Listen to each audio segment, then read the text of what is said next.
Hello मित्रों, कैसे हो आप सभी। आई होप आप सभी बहुत अच्छे होंगे। तो ये है मित्रादय रेगुलर सीरीज, जहां हम हर बुक को 5 क्लासेस में कंप्लीट करते हैं। और आज हम शुरू करने जा रहे हैं राजनीति विज्ञान सेमेस्टर फर्स्ट। बुक राजनीति विज्ञान का नाम है मूल आधार। सबसे पहली इकाई यूनिट फर्स्ट, जिसका नाम है राजनीति विज्ञान की प्रकृति। अब जरा ध्यान से सुनिए। यह वीडियो आपकी सेमेस्टर फर्स्ट की प्रमुख पुस्तक राजनीति विज्ञान के मूल अधिकारों पर आधारित है और यह उस पुस्तक की इकाई संख्या है।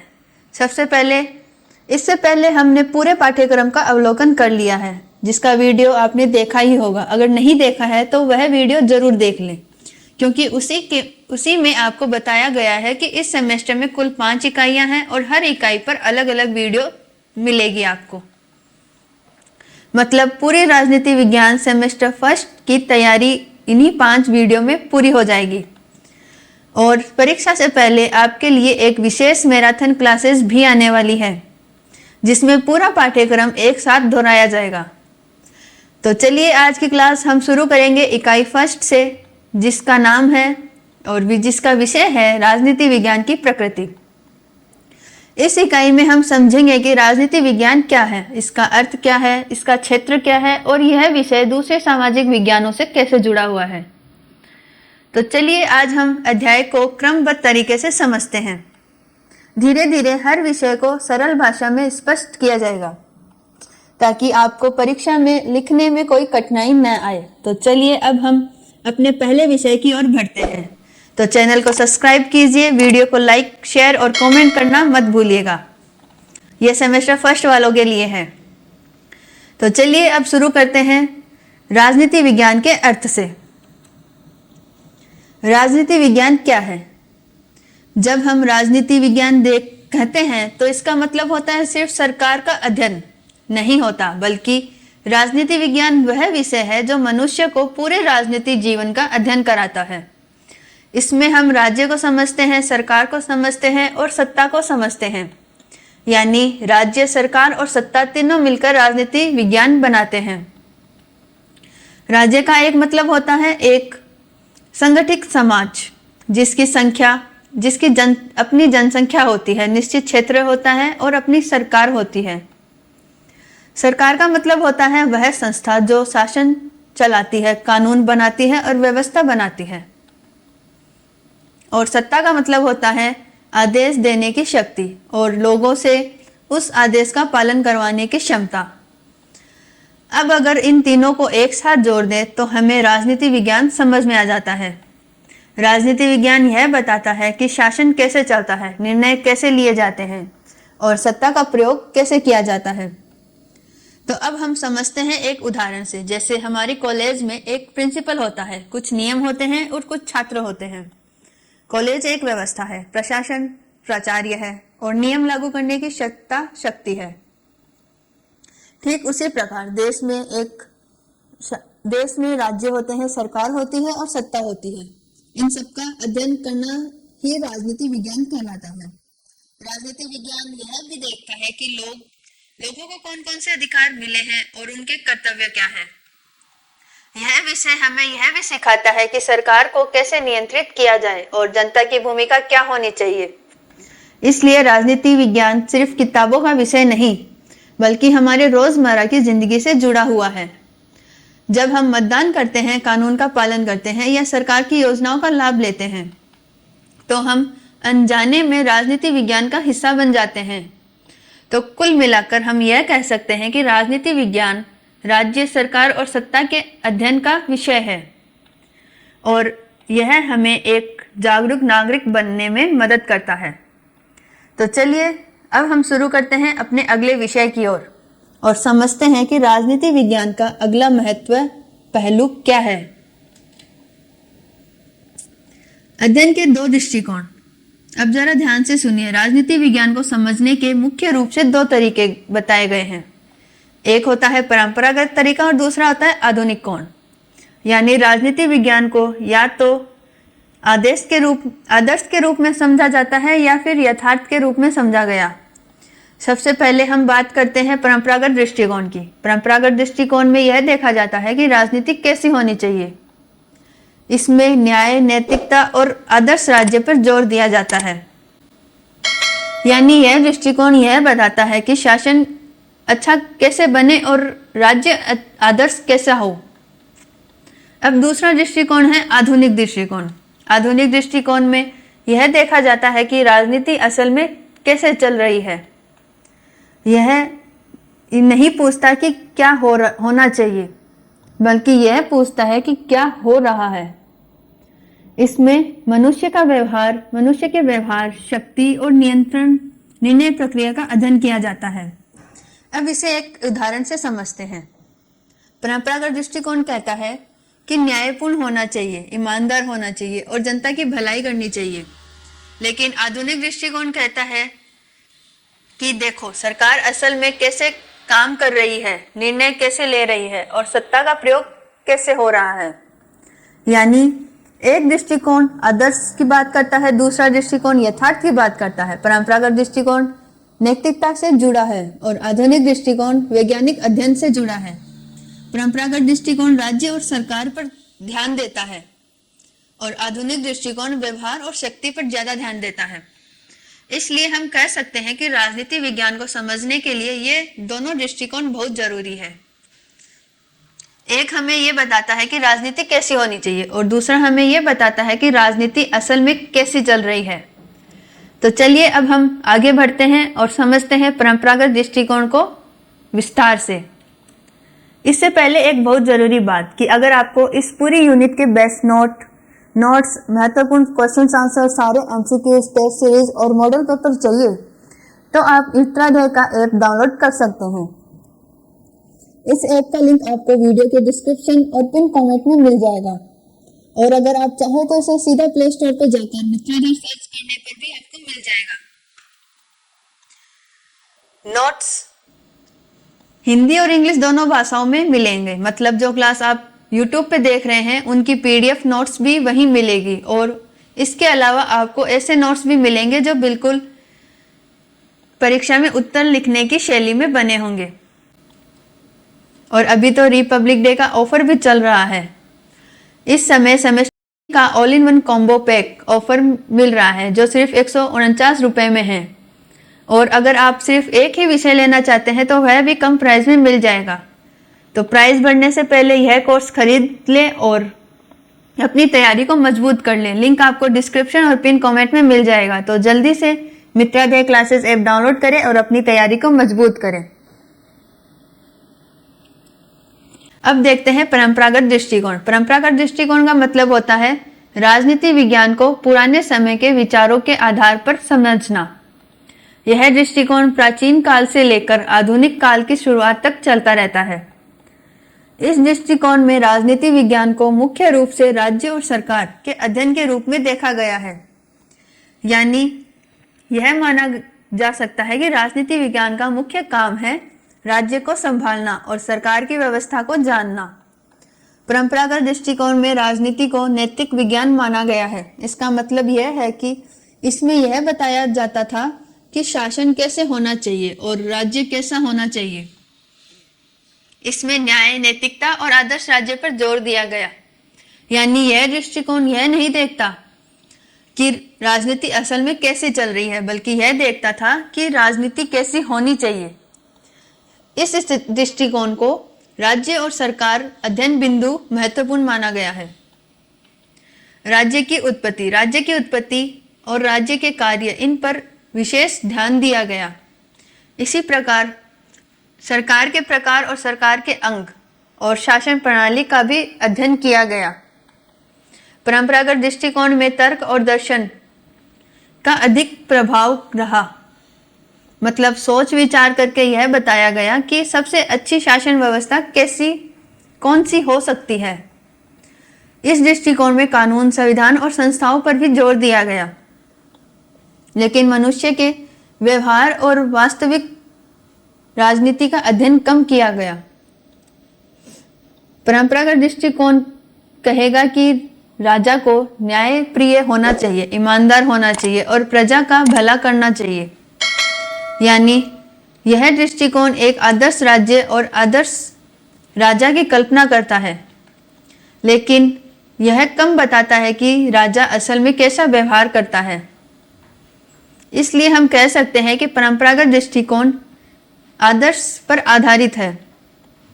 यह नैतिकता और दर्शन से जुड़ा हुआ है और यह राज्य और सरकार दोनों को राजनीति विज्ञान का मुख्य विषय माना जाता है।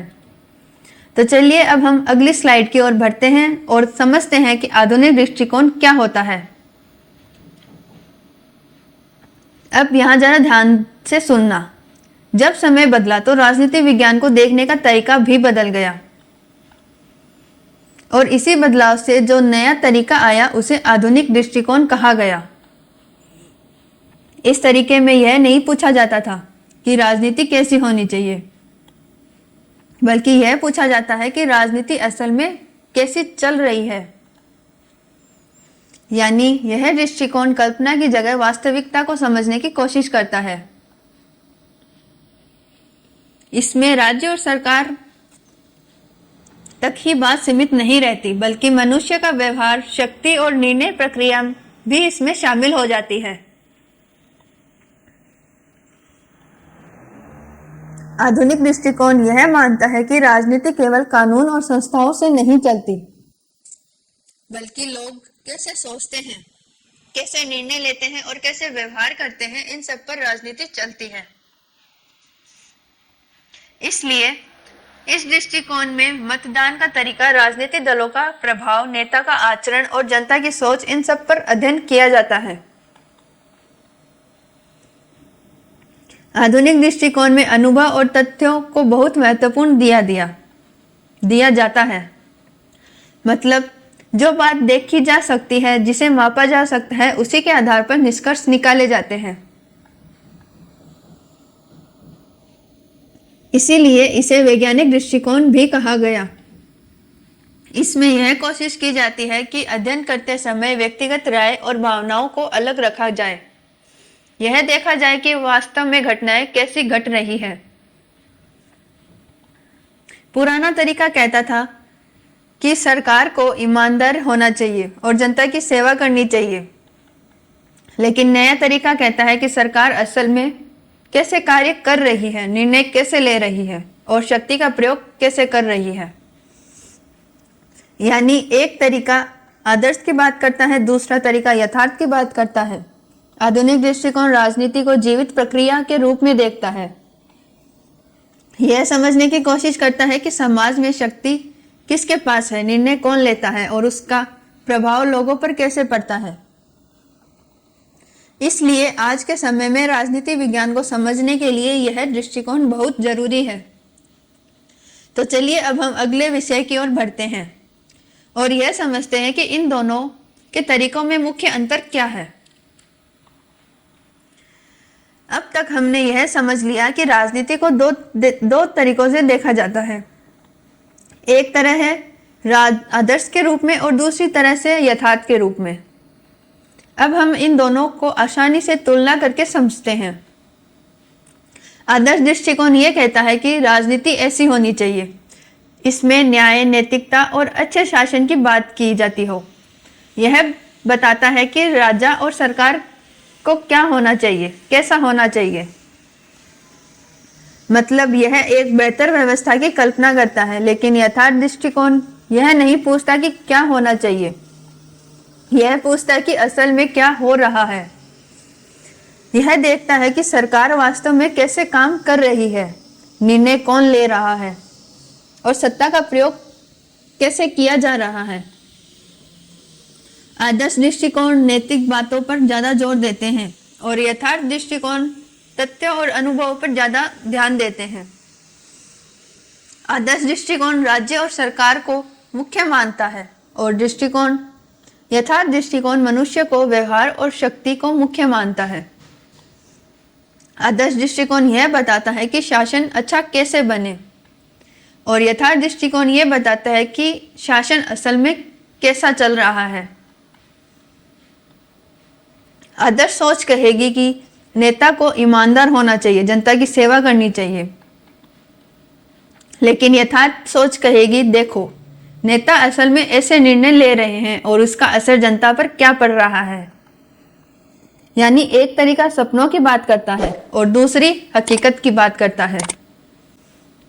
लेकिन दोनों ही तरीके जरूरी है, क्योंकि अगर हमारे पास आदर्श नहीं होगा तो दिशा नहीं मिलेगी, और अगर यथार्थ नहीं समझेंगे तो सच सामने नहीं आएगा। इसलिए राजनीति विज्ञान में आदर्श और यथार्थ दोनों का महत्व है।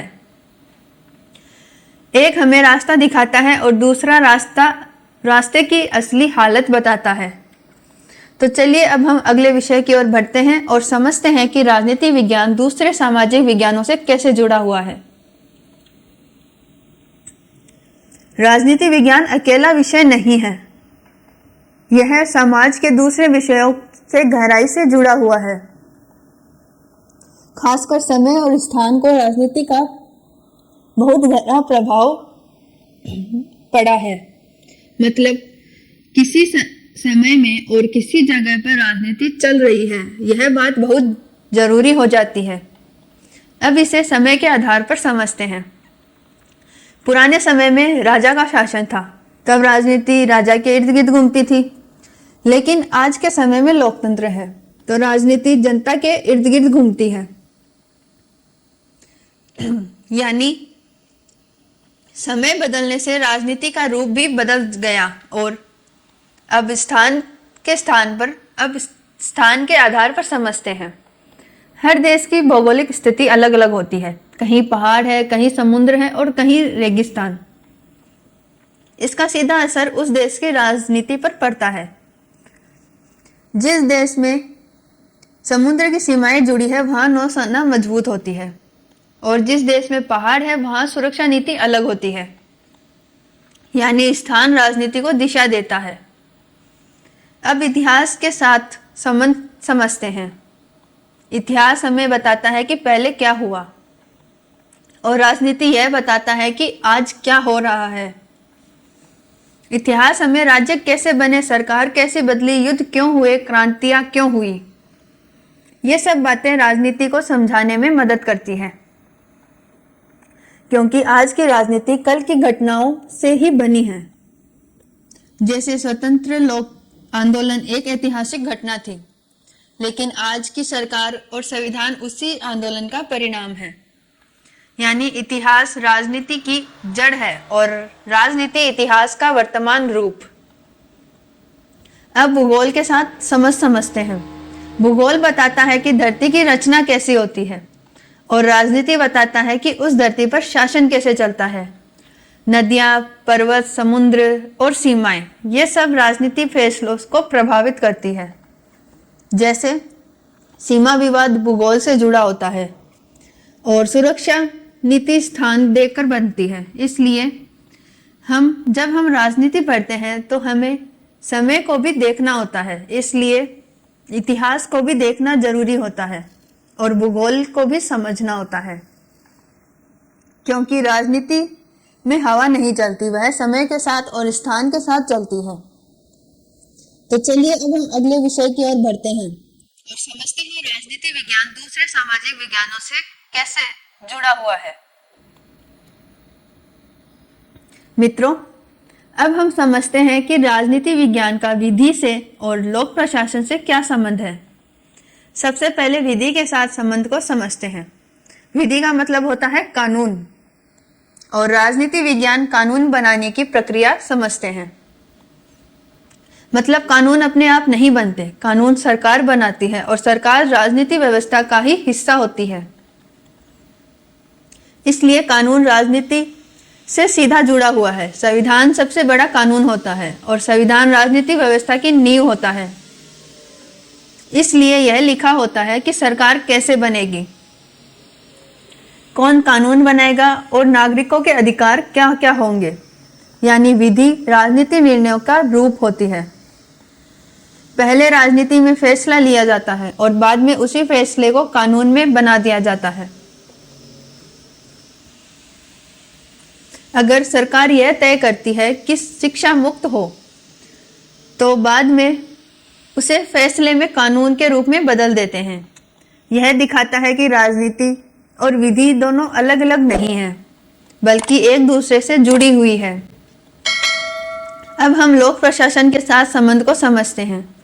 लोक प्रशासन का मतलब होता है सरकार के फैसलों को जमीन पर लागू करना, मतलब नीति बनाना राजनीति का काम, और उस नीति को लागू करना लोक प्रशासन का काम है।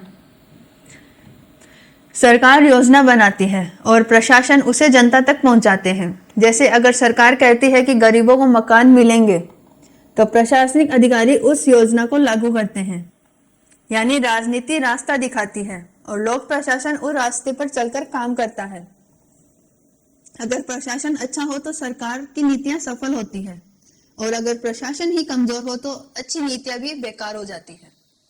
इसलिए राजनीति विज्ञान विधि को भी समझाता है और लोक प्रशासन को भी समझाता है, क्योंकि कानून बिना राजनीति के नहीं बन सकता और राजनीति बिना प्रशासन के नहीं चल सकती।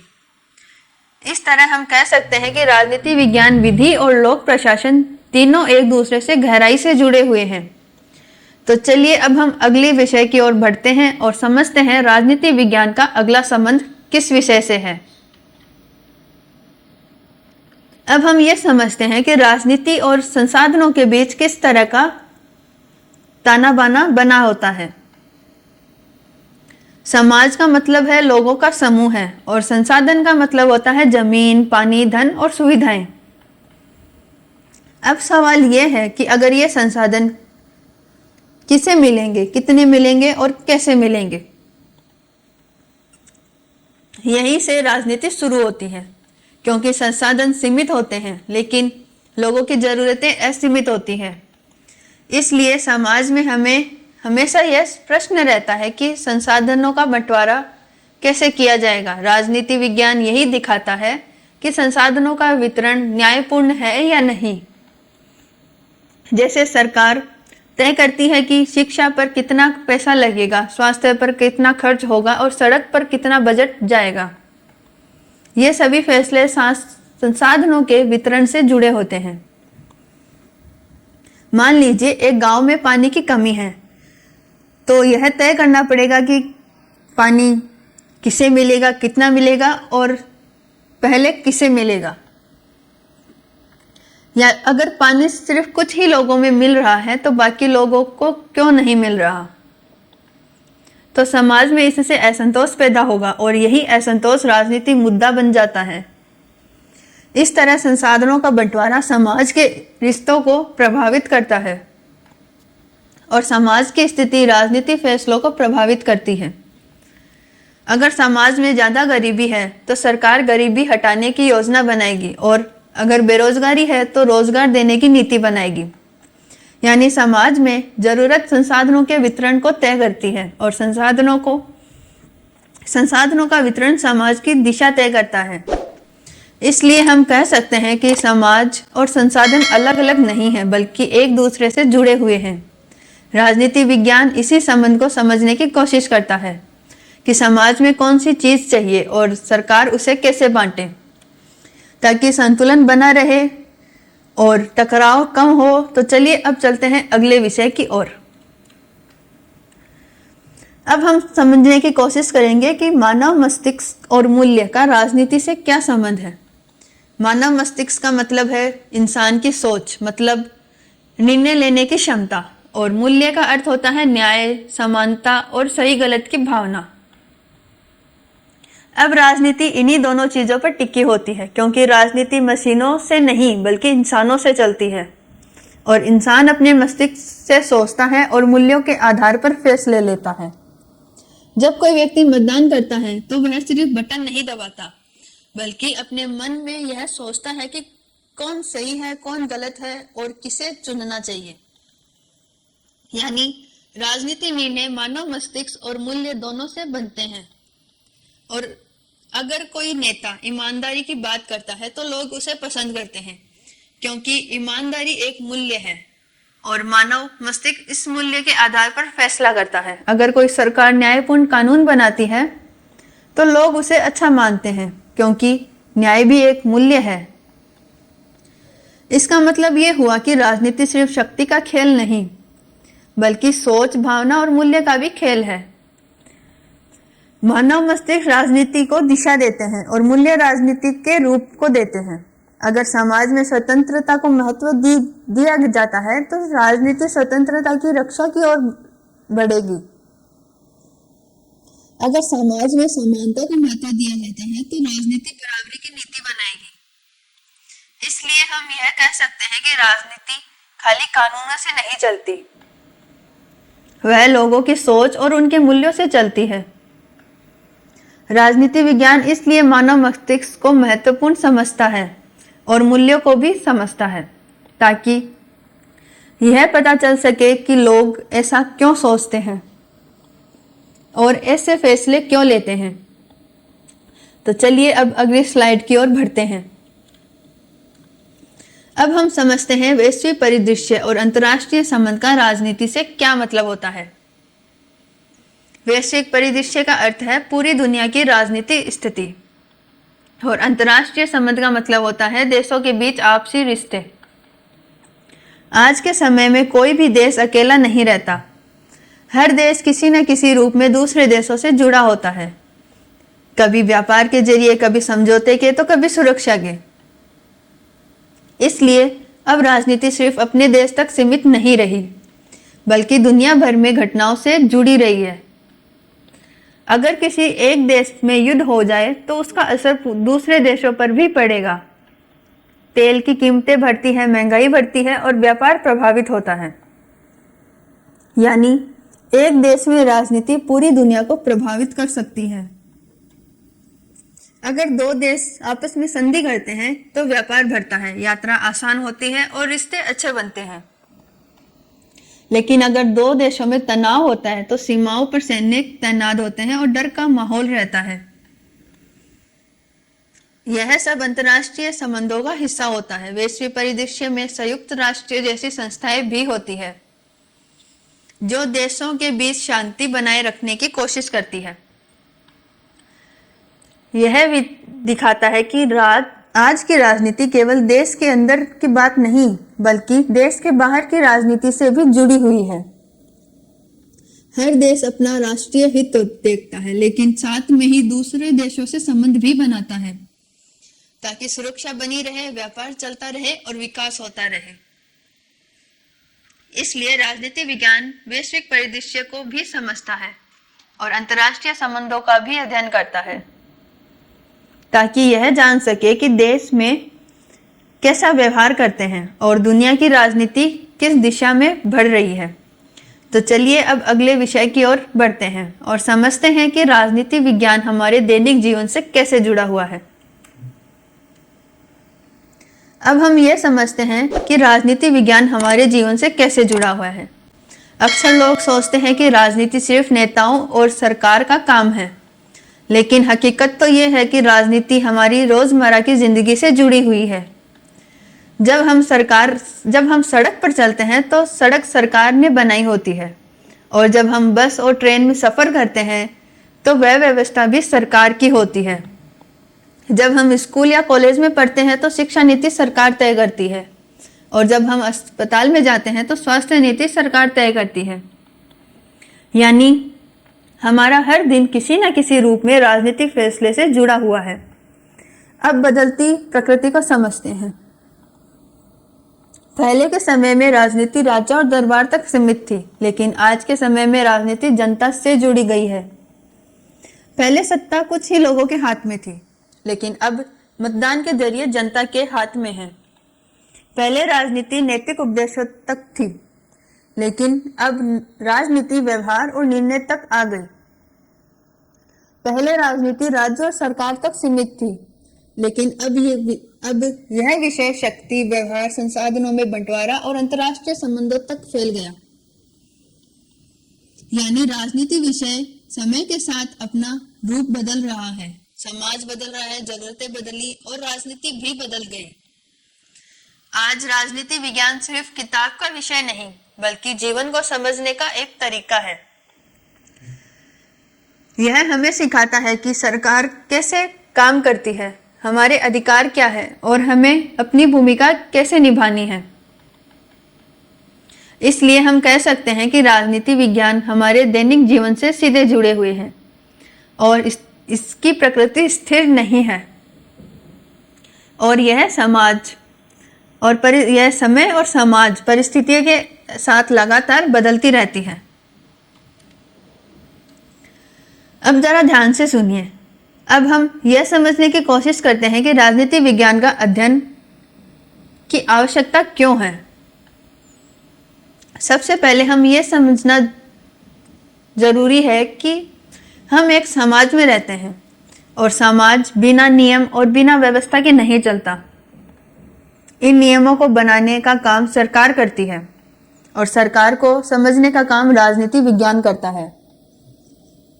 अगर हमें यह पता नहीं होगा कि सरकार कैसे बनती है, कानून कैसे बनते हैं और फैसले कैसे लिए जाते हैं, तो हम अपने अधिकारों को भी नहीं समझ पाते। राजनीति विज्ञान हमें यह सिखाता है कि हम सिर्फ प्रजा नहीं बल्कि नागरिक है और नागरिक होने के नाते हमारा अधिकार भी है और कर्तव्य भी। जब हमें अपने अधिकार का ज्ञान होगा तो कोई हमारे साथ अन्याय नहीं कर सकेगा और जब हमें अपने कर्तव्यों का ज्ञान होगा तो हमें समाज के लिए जिम्मेदार बनते हैं। राजनीति विज्ञान हमें यह भी सिखाता है कि लोकतंत्र कैसे चलता है, मतदान क्यों जरूरी है, सरकार की आलोचना कब करनी चाहिए और कब समर्थन करना चाहिए। यानी यह विषय हमें सोचने वाला नागरिक बनाता है। अगर कोई छात्र अपने कॉलेज के नियम नहीं जानता तो वह अपना हक नहीं मांग सकता, लेकिन अगर वह अपना नियम जानता है तो वह गलत बात के खिलाफ आवाज उठा सकता है। ठीक इसी प्रकार अगर राजनीति विज्ञान हमें देश के नियम और व्यवस्था समझाता है, राजनीति विज्ञान हमें यह भी बताता है कि समाज में शक्ति किसके पास है और उसका प्रयोग कैसे हो रहा है। इससे हम यह समझ पाते हैं कि कोई फैसला जनता के हित में है या नहीं। राजनीति विज्ञान हमें जागरूक बनाता है और अंधविश्वास से बचाता है। हमें यह सिखाता है कि नेता की बात आंख बंद करके नहीं माननी चाहिए बल्कि सोच समझकर निर्णय लेना चाहिए। इसलिए राजनीति विज्ञान का अध्ययन केवल परीक्षा के लिए नहीं बल्कि जीवन के लिए भी आवश्यक है। यह हमें अच्छा नागरिक बनाता है, समझदार मतदान बनाता है, मतदाता बनाता है और जिम्मेदार इंसान भी बनाता है। तो अब हम यह कह सकते हैं कि राजनीति विज्ञान का अध्ययन किस लिए आवश्यक है, ताकि हम अपने देश को समझ सके, अपने अधिकार पहचान सके और अपने कर्तव्यों को निभा सके। अब हम पूरे विषय को आसान तरीके से पुनरावृत्ति करेंगे ताकि आपको सब कुछ समझ में आ सके और एक साथ क्लियर हो सके। सबसे पहले हमने समझा कि राजनीति विज्ञान क्या है।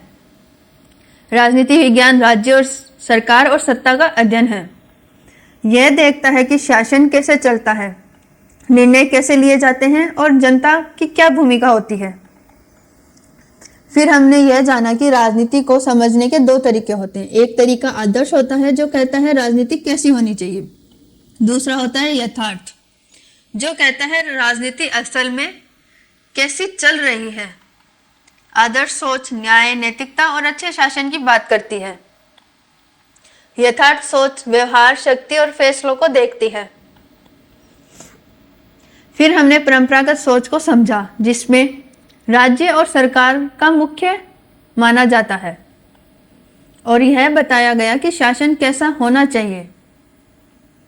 इसके बाद हमने आधुनिक सोच को समझा जिसमें लोगों का व्यवहार, निर्णय प्रक्रिया और सत्ता पर ध्यान दिया गया। फिर हमने दोनों की तुलना की, एक दिशा दिखाता है, दूसरी हकीकत बताता है। इसके बाद हमने यह समझा कि राजनीति विज्ञान अकेला विषय नहीं है, यह इतिहास से जोड़ा गया है क्योंकि आज की राजनीति कल की घटना में बन जाती है और यह भूगोल से जोड़ा गया क्योंकि स्थान नीति को बदल देता है। यह विधि से जुड़ा है क्योंकि राजनीति से कानून बनते हैं। यह लोक प्रशासन से जुड़ा है क्योंकि नीति को लागू वही करता है। यह समाज से जुड़ा है क्योंकि संसाधनों का बंटवारा राजनीति तय करती है। यह मानव मस्तिष्क और मूल्यों से जुड़ा है क्योंकि लोग सोचकर और सही गलत देखकर फैसला करते हैं। यह अंतर्राष्ट्रीय संबंधों से जोड़ा है क्योंकि आज हम देश और दूसरे देशों से जुड़े हुए हैं। फिर हमने समझा कि राजनीति विज्ञान हमारे दैनिक जीवन से जुड़ा हुआ है। सड़क, स्कूल, अस्पताल, रोजगार, ये सब राजनीति से जुड़ा है। उसके बाद हमने राजनीति की प्रकृति बदलती रहती है। पहले राजा की राजनीति थी, अब जनता की राजनीति है। पहले नैतिक बात थी और अब व्यवहार की बात है। और अंत में हमने यह जाना कि राजनीति विज्ञान पढ़ना क्यों जरूरी है, क्योंकि यह हमें जागरूक नागरिक बनाता है। यह हमें हमारे अधिकार और कर्तव्य समझाता है। यह हमें सोचने वाले मतदाता बनाता है और यह सिखाता है कि सरकार कैसे काम करती है। तो पूरे अध्याय से हम यही सीखने को मिलता है कि राजनीति विज्ञान सिर्फ किताबों का विषय नहीं है, यह हमारे जीवन से जुड़ा हुआ विषय है। यह हमें समाज को समझाने, देश को समझने और खुद को समझने में मदद करता है। तो चलिए आज की पुनरावृत्ति यहीं समाप्त करते हैं और अब आप इस विषय को आसानी से याद कर सकते हैं और परीक्षा में आसानी से लिख सकते हैं। और एक और बात समझने की कोशिश करते हैं कि राजनीति विज्ञान एक श्रेष्ठ नागरिक बनाने की ओर कदम कैसे बढ़ता है। श्रेष्ठ नागरिक का मतलब होता है ऐसा नागरिक जो अपने देश को समझने और अधिकार जानने और अपने कर्तव्य निभाता है। और यह सब हमें राजनीति विज्ञान सिखाता है। राजनीति विज्ञान हमें यह बताता है कि सरकार कैसे बनती है, कानून कैसे बनते हैं और फैसले कैसे लिए जाते हैं। जब हमें यह सब समझ में आ जाता है तो बिना सोचे समझे या बिना सोचे समझे किसी की बात नहीं मानते और हम यह सोचते हैं कि यह फैसला सही है या गलत, यह नीति जनता के हित में है या नहीं। राजनीति विज्ञान हमें सोचने वाला नागरिक बनाता है। श्रेष्ठ नागरिक वह नहीं जो सिर्फ शिकायतें करे, बल्कि श्रेष्ठ नागरिक वह होता है जो व्यवस्था को समझे और उसे बेहतर बनाने की कोशिश करे। राजनीति विज्ञान हमें यह सिखाता है कि हमारे अधिकार क्या है, जैसे मतदाता का अधिकार, अभिव्यक्ति की स्वतंत्रता और समानता का अधिकार।